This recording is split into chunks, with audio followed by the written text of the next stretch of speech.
अरे तैयार हो जाओ, ज़माने का पुकारा है।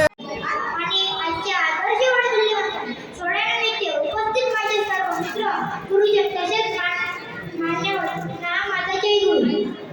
मित्रांनो, माझ्या भाषणाचा विषय आहे भावी पिढी वाचवण्यासाठी आदर्श वडीलवंदनाचे महत्त्व. मित्रांनो, आजचं सण आहे त्याचे स्वरूप जर आपण पाहिले आपल्या आरोग्यासाठी खूपच धोकादायक आहे. पूर्वी लोक होळीच्या दिवशी झोपायचे खाटा सुद्धा ओढून टाकत असे, तर तसेच वडीलवंदनाच्या दिवशी नाल्यातील बटाट्यातील घाण एकमेकांना लावत असे, बटाट्यात एकमेकांना बुडवत असे. तसेच वडीलवंदनाच्या नावावर असे कोणते गावामध्ये दररोज भांडण करणे. तर आता पाहिलं तर वडीलवंदनाचे रंग सुद्धा राखणे करण्यामुळे आपल्याला त्यापासून इजा होतात, दुखापत होऊ शकतात.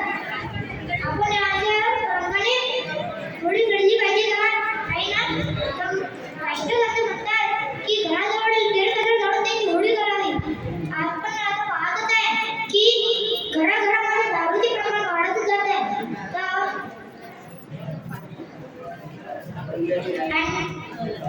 आपण ज्येष्ठ मंडळींनी रांगीचे